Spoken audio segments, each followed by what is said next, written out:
Assalamualaikum warahmatullahi wabarakatuh. Sebelumnya perkenalkan, nama saya Mutila Meliza dengan NIM 22051214071 dari kelas Sistem Informasi 2022P. Pada video ini saya akan mempresentasikan salah satu algoritma penjadwalan proses, yaitu Shortest Job First atau jika disingkat SJF.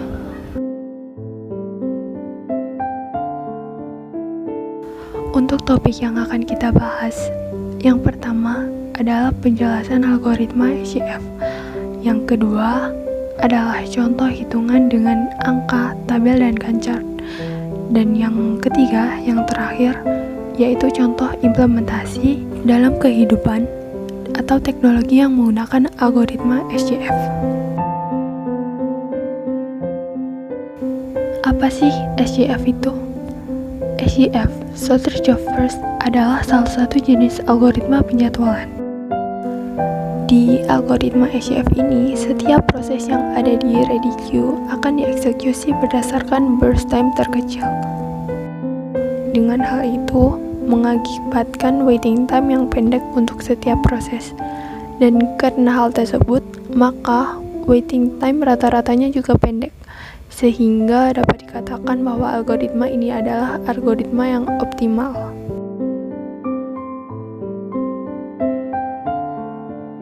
SJF ini bisa berupa primitif dan non-primitif.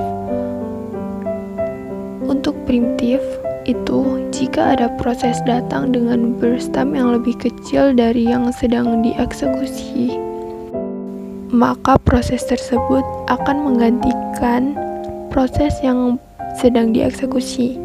Primitif ini bersifat tidak berprioritas.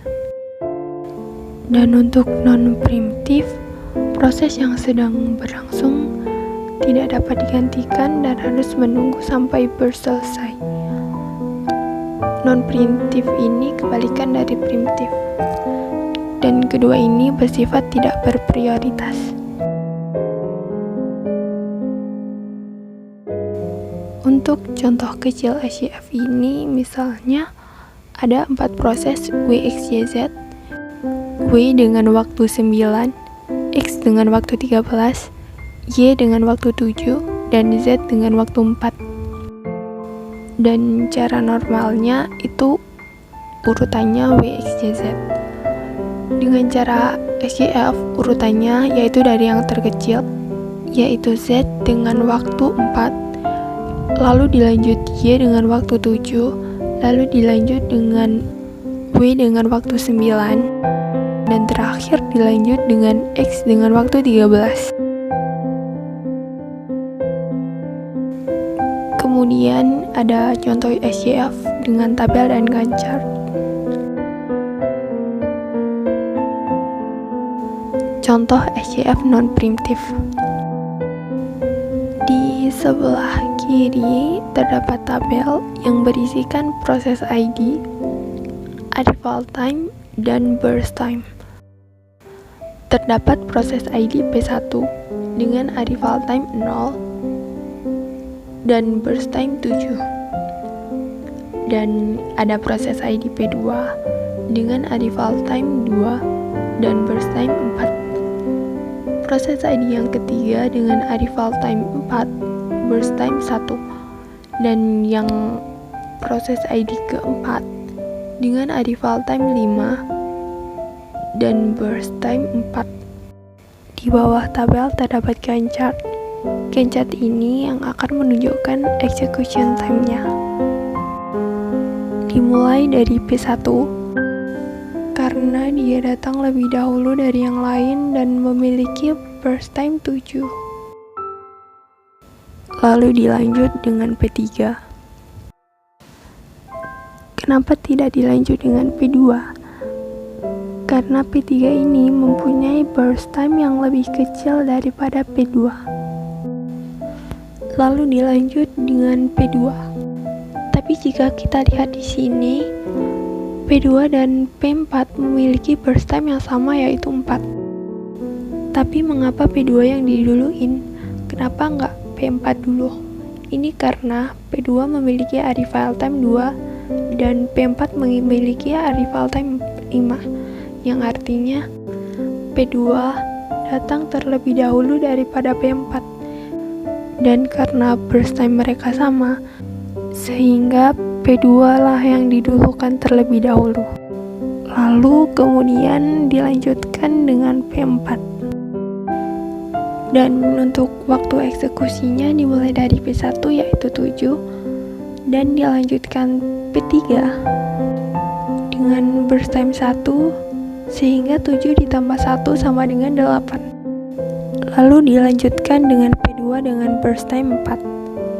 Jika ditambahkan dengan total tadi 8 ditambah 4 yaitu 12. Lalu yang terakhir dilanjutkan dengan P4 dengan burst time 4. Dan dijumlahkan 12 dengan 4, hasilnya 16. Untuk menghitung waiting time-nya, kita menggunakan execution time dikurang dengan arrival time dan dikurang dengan burst time. Sehingga P1 ini mempunyai waiting time 0. Dari execution time dia 7, arrival time-nya 0 dan burst time-nya 7. 7 dikurang 7 sama dengan 0. Untuk P2, execution time dia 12, arrival time-nya 2 dan burst time-nya 4. 12 dikurang 2 dikurang 4 sama dengan 6. Jadi waiting time P2 adalah 6. Lalu lanjut P3 dengan execution time 8, arrival time 4 dan burst time 1. 8 dikurang 4 dikurang 1 sama dengan 3. Jadi waiting time P3 adalah 3. Dilanjutkan dengan P4 dengan execution time-nya 16, dikurang dengan arrival time-nya 5 dan dikurang juga dengan burst time-nya 4. Jadinya 7. Jadi waiting time P4 adalah 7. Jadi untuk rata-ratanya jumlah semua execution time-nya dibagi dengan jumlah proses ID-nya, di mana itu 0 ditambah 6 ditambah 3 ditambah 7 sama dengan 16 dibagi dengan 4, yaitu hasilnya 4 milisecond. Lanjut contoh SCF primitif. Dengan studi kasus yang sama dengan contoh SCF non-primitif, ada 4 proses ID dengan arrival time dan burst time yang sama. Jika kita lihat Gantt chart di sini, primitif ini dimulai dari P1 tapi sampai di waktu 2 saja. Karena disebabkan dengan muncul P2 ke Q, maka P1 ini dihentikan di waktu 2 dan dilanjutkan oleh P2 yang memiliki burst time lebih kecil daripada P1. Lalu kemudian dilanjut dengan P3 karena memiliki burst time lebih rendah. Kemudian disusul dengan P4 dan kembali lagi dengan P1. Untuk waiting time-nya, P1 memiliki execution time 16 dikurang dengan arrival time 0 dikurang dengan burst time 7 sama dengan 9. Waiting time P1 adalah 9. Lalu untuk P2 punya execution time 7, arrival time 2, burst time 4. Sehingga 7 dikurang 2 dikurang 4 sama dengan 1. Untuk waiting time P3 memiliki execution time 5, arrival time 4, burst time 1. 5 dikurang 4 dikurang 1 sama dengan 0. Untuk P4 memiliki execution time-nya 11, arrival time 5 dan burst time 4. 11 dikurang 5 dikurang 4 sama dengan 2. Untuk rata-rata waiting time-nya 9 ditambah 1 ditambah 0 ditambah 2 dibagi dengan 4. Dan hasilnya adalah 3 milisecond.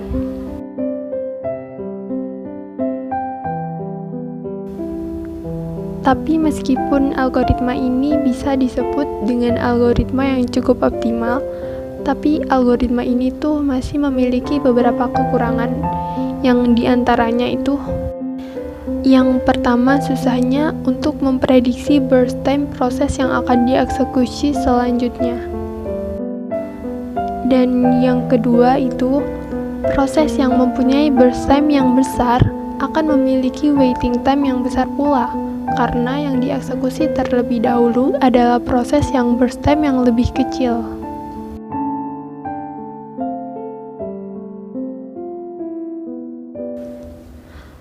Untuk contoh implementasi dalam kehidupan itu di sini seperti ada siswa yang sedang ujian.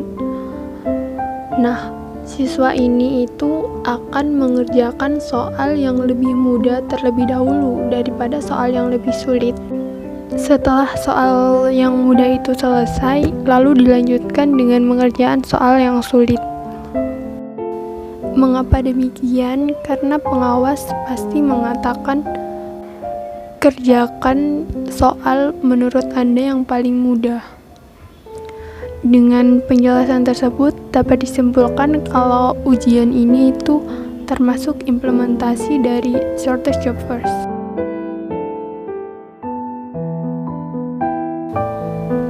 Untuk teknologi yang menggunakan shortest job first ini itu contohnya mesin fotokopi. Semisal ada 3 orang yang akan memfotokopi berkas atau tugas mereka. Orang pertama akan memfotokopi sebanyak 6 lembar, orang kedua akan memfotokopi sebanyak 2 lembar, dan orang ketiga akan memfotokopi sebanyak 17 lembar. Lalu kemudian tukang fotokopinya akan memilih si orang kedua dengan memfotokopi sebanyak 2 lembar karena dia jumlahnya lebih sedikit daripada yang lain. Kemudian dilanjut dengan orang pertama dengan fotokopi sebanyak 6 lembar. Lalu yang terakhir dilanjut dengan orang ketiga yang memfotokopi sebanyak 17 lembar.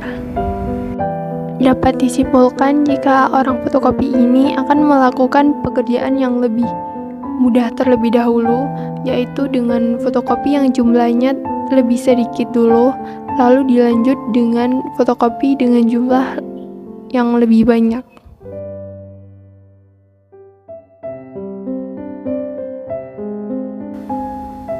Dapat kita simpulkan dari penjelasan-penjelasan tadi bahwa penjadwalan CPU itu adalah pemilihan proses dari ready queue untuk dapat dieksekusi. Proses yang belum mendapatkan jatah alokasi dari CPU akan mengantri di ready queue. Oleh sebab itu, algoritma penjadwalan diperlukan untuk mengatur giliran proses-proses tersebut. Penjadwalan SJF ini mengasumsikan waktu jalan proses hingga selesai, atau waktu lamanya proses diketahui sebelumnya. Mekanisme penjadwalan SJF ini lebih dulu menjadwalkan proses dengan waktu jalan terpendek hingga selesai. Setelah proses tersebut selesai, maka proses dengan waktu jalan terpendek berikutnya akan dijadwalkan. Demikian seterusnya. SJF selalu memperhatikan rata-rata waktu respon terkecil, maka sangat baik untuk proses interaktif. Umumnya, proses interaktif memiliki pola, yaitu menunggu perintah, dan menjalankan perintah, begitu seterusnya. Algoritma yang digunakan dalam penjadwalan CPU ada bermacam-macam, seperti diantaranya itu first in first out. First in first out ini merupakan algoritma sederhana di mana proses yang datang duluan maka dia yang akan dieksekusi pertama kalinya. Berbeda dengan shortest job first, yaitu di mana proses yang paling pendek akan dieksekusi terlebih dahulu. Dan sekian video presentasi dari saya. Terima kasih.